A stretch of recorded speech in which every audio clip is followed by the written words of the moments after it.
Jets fans, Winnipeg is starting to get into the heart of the fall season. And with that, we're going to take a look at some of Winnipeg's upcoming games and check in on the NHL standings to see how the Central is shaping up and where Winnipeg might fit in the grand scheme of things. All coming right up on tonight's episode of Locked On Winnipeg Jets. You're Locked On the Hockey Jets, your daily podcast on the Winnipeg Jets. Part of the Locked On Podcast Network, your team every day.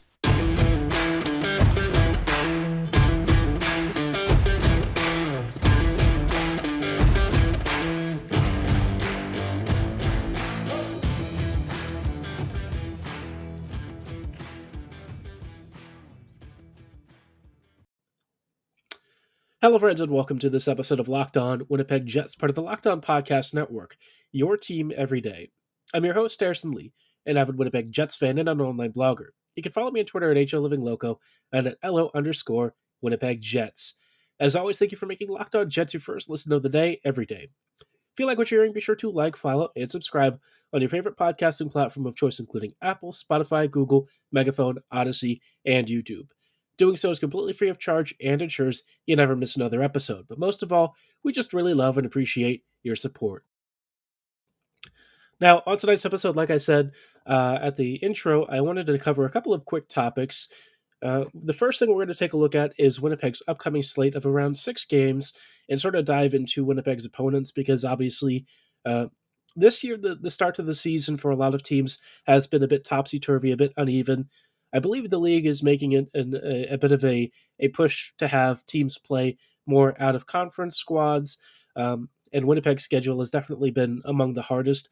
I believe based on some current goals above replacement or WAR or wins above replacement projections, the Jets have actually had the second hardest start to a season among any NHL teams. So obviously Winnipeg is looking pretty okay with the 3-3-8 record, but Winnipeg's schedule from here definitely has some really interesting squads, and some of these opponents are going to be harder than I think the Jets were probably anticipating. So, taking a look at obviously a couple of games, one of which will be this evening. The first game on our slate is going to be the LA Kings. Now, the Kings are kind of a team that has struggled with goaltending recently.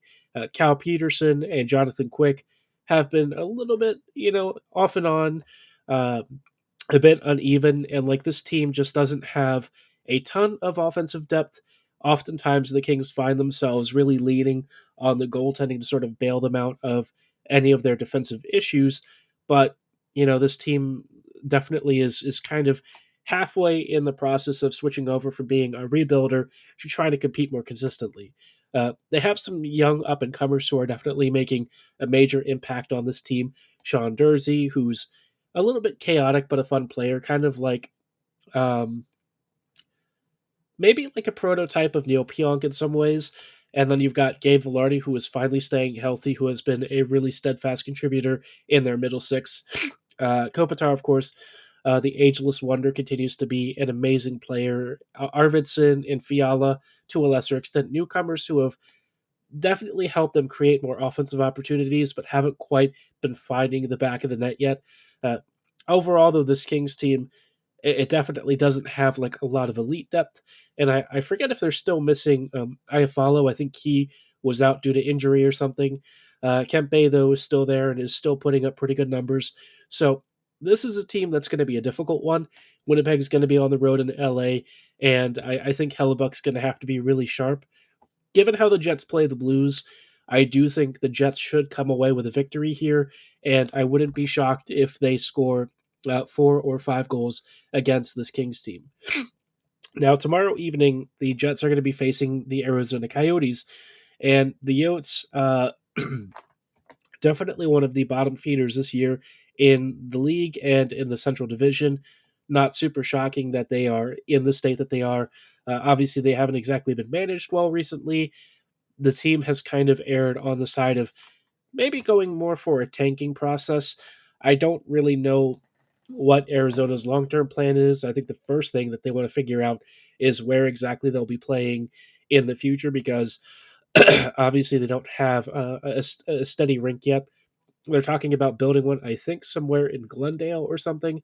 I don't exactly know what city they're trying to figure all of this out in because um, some of these cities that they've mapped out haven't really been receptive. I mean, everyone sort of knows the Yotes are in a really dire strait.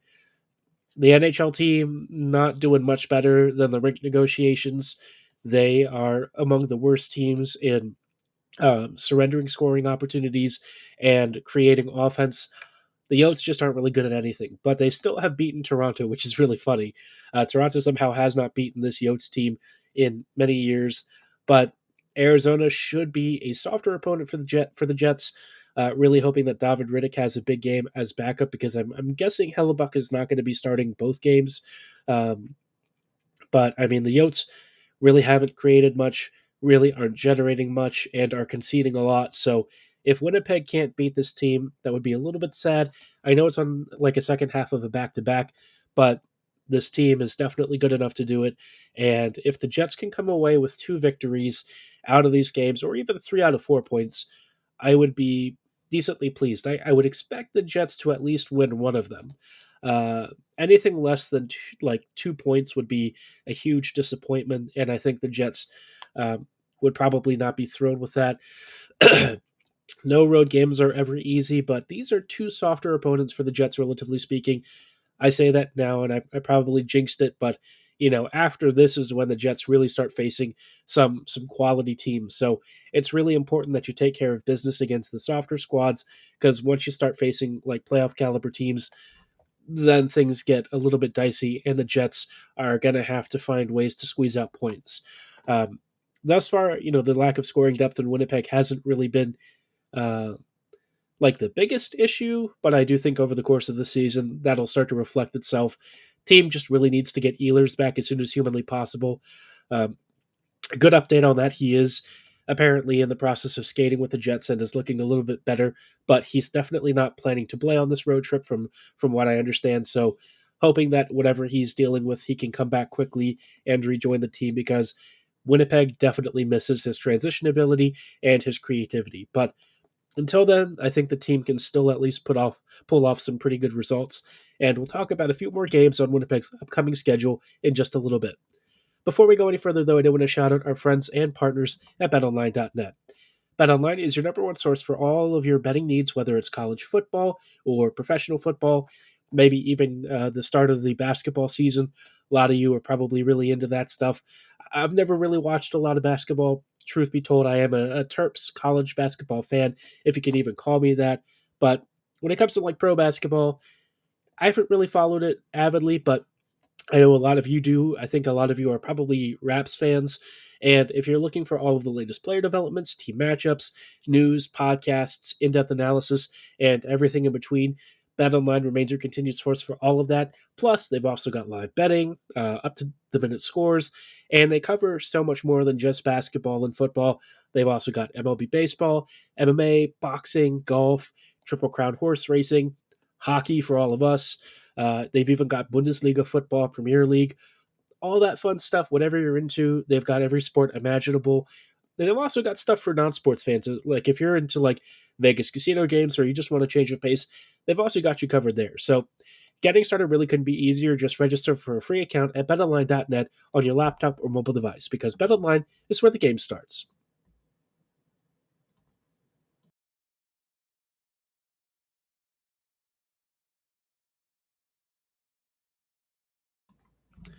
Hello, friends, and welcome back to this episode of Locked On Winnipeg Jets. Thank you for making Locked On Jets your first listen of the day every day.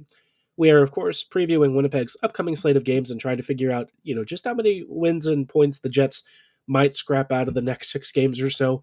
Uh, the first half of the schedule is not as difficult, but the second half is pretty tough. Before we go any further, though, I do want to suggest a really cool show that I think you should probably be listening to from your second listen of the day. Be sure to check out Locked On Sports Today. From the games that matter to the biggest stories in sports, Locked On Sports Today helps you go beyond the scoreboard and behind the scenes with local experts and insights only Locked On can provide. You can follow Locked On Sports Today on all of your favorite podcasting platforms, same as we're available, so be sure to like, follow, and subscribe right now. Checking in at Winnipeg's schedule, of course, uh, like I said, the first couple of games, Kings, Yotes, probably a couple of points there for the Jets that I think we can feel fairly confident in. I say that, but of course, sometimes Winnipeg does surprise us. That said, though, the next slate of games I think is where things get a little bit dicier. On Sunday, the Jets are going to be facing off against the Golden Knights again. This will be a big chance for the Jets to kind of have a statement game. Last game, that was a big loss to the Knights. You really can't be too upset. They beat the Avs, and then the Golden Knights.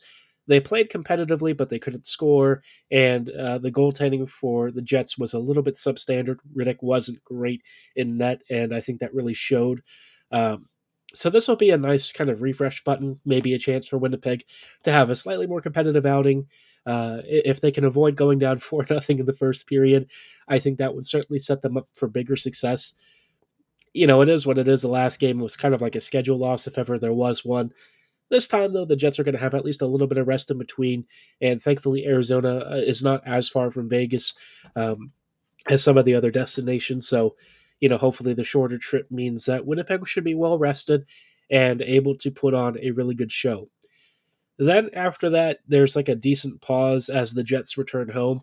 The Winnipeg schedule has a lot of these random breaks where they don't play for many days, and then suddenly they have like 3 or 4 games. Then no more games for several days. Like it if I could just have like consistent hockey, but that's asking for a lot.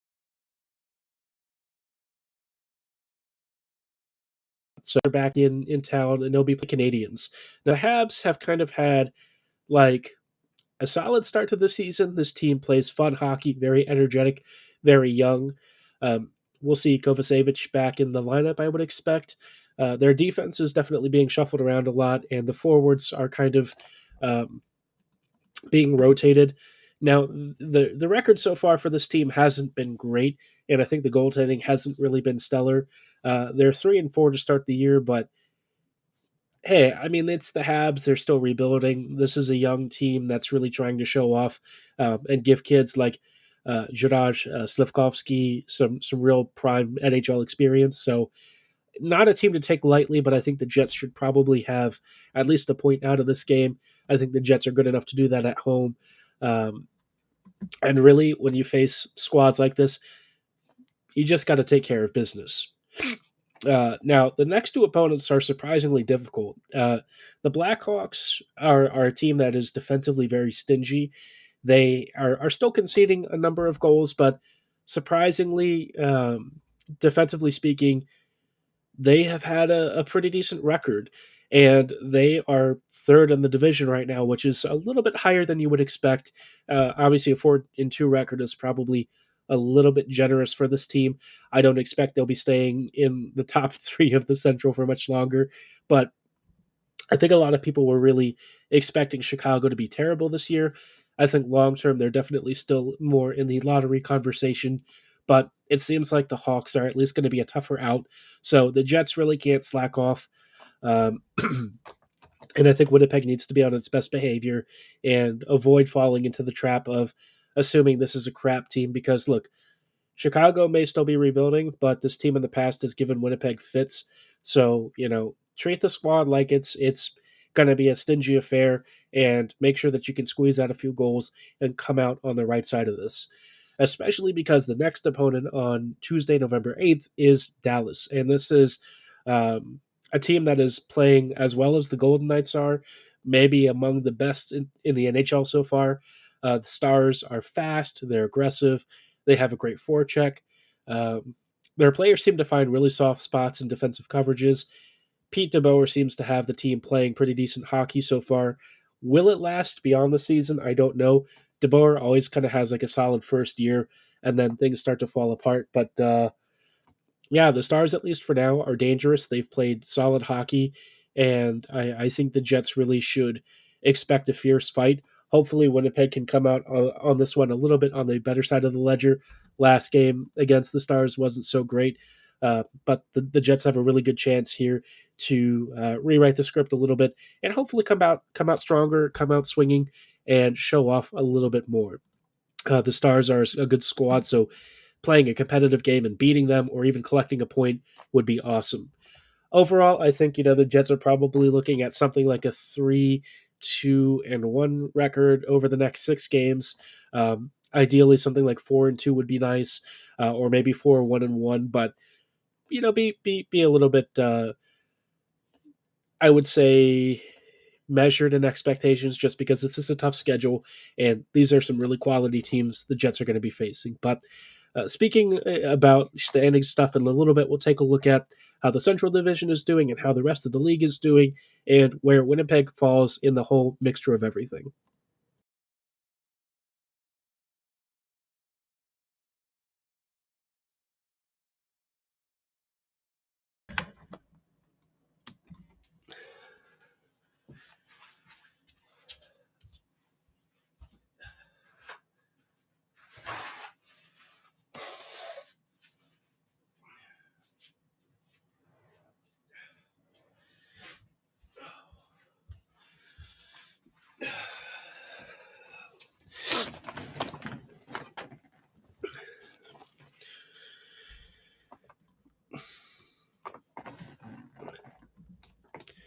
Hey, folks, welcome back to this episode of Locked On Winnipeg Jets. Thank you for making Locked On Jets your first listen of the day every day.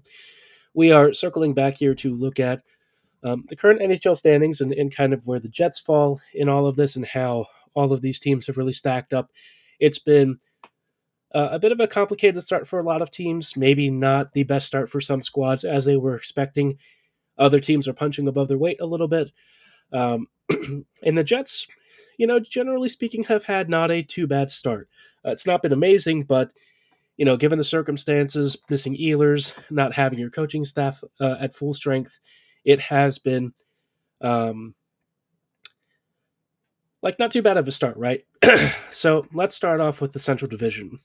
In first, we've got Dallas, then Colorado, then Chicago, then St. Louis, Winnipeg in fifth, Minnesota sixth, Nashville in seventh, and Arizona in eighth. Now, the difference between first and eighth is only 5 points, it being very early in the season. So take this stuff with a grain of salt. I think the teams that are kind of in the 4 to 7 range are going to be the ones competing for that third spot and maybe even a wild card spot versus the Pacific Division. The Jets are definitely in this mix. I think Winnipeg is probably going to be like fourth in the division, I would say, at the end of the season. I think that's a fair assessment. I think the Jets have shown some quality signs. I think it's going to be a little bit tough, though, just because this division it's not amazing, and I think Winnipeg can take advantage of that. But the Jets themselves also need some roster support, and if they have a single injury, it often does seem to cascade down because Winnipeg doesn't really have a lot of depth for replacements at present. But maybe by the trade deadline, something changes. Maybe a couple of guys get called up and things kind of turn around a bit. But for now, let's assume the Jets probably looking somewhere in the 4 to 5 range, which not bad in the division, but it could be a little bit better. Um, the Blues, I think, are definitely going to have a tough year this year. They're not generating much offensively, and their defense is kind of a mess. Uh, it's actually among one of the worst defenses out there. If it wasn't for Arizona, who concedes so many opportunities per game, the Blues would definitely be among the worst defenses in the division and certainly the league. Um, but yeah, I think they're going to have a tough year, and unless their goaltending and power play can carry them, it could be a long season. I think they're likely to fall further down the lineup, maybe even as low as sixth. Minnesota, you would probably think will rebound a little bit, but the Wild are a strange team this year. They've gotten older. They're not as good, not as deep. And who knows with the goaltending? That's always been an issue for them. And if Fleury really is kind of at the end of his career, you know, this Wild team really could be struggling for any sort of starting goaltending. Nashville, you would also think, is probably going to have a stronger year than a 2-4-1 start. Probably expect them to be around the 4 to 5 range. Um, and certainly Chicago in third is probably not going to last. So Central Division, very fluid. But I think so far, aside from Chicago, most teams are kind of in the range that you would probably expect them. Dallas might be the big surprise so far, but who knows how long the Stars are going to be able to keep that up. In the Pacific, we've got Vegas in first, then Calgary, then Edmonton, Seattle in fourth, LA in fifth, San Jose in sixth, Anaheim in seventh, excuse me. And in eighth, we've got Vancouver. Now, the bottom of this division is rough. The Canucks having this bad of a start, I think, was surprising to everyone. Their defense has been atrocious. They can't hold leads. The coaching staff has seemingly lost the commitment of the room. So, yeah, tough start to the year for them. Not exactly the way Vancouver fans were expecting this year to go, but maybe not surprising for other people who have seen this team kind of on a bit of a downward slope. Um, the Ducks also kind of in a weird state. I mean, they're just not a great team, and they definitely lack some depth. San Jose, again, another squad that's kind of rebuilding and really struggling. The goaltending for them has been surprisingly decent, even though they've conceded like 27 goals already. Staylock and I think whoever else is in net for them um, have both been putting up pretty decent numbers. I think it was Reimer or something like that. Reimer and Staylock so far are really good. So maybe a team kind of pulls them in for a number one starter or maybe like a 1A, 1B kind of situation. Vegas and Calgary leading the pack is not super shocking. Seattle looks improved, but still a long ways for the Kraken, and the goaltending for them still not super ideal. So, yeah, interesting starts for the West. I think obviously Vegas and Colorado are your two front runners, and then Dallas probably will be up there. Maybe Calgary in that mix as well. I think the Jets are kind of more middle of the pack compared to a lot of these teams, but because there's so many middle of the pack teams, that might not be an issue this year. So we'll see how it pans out.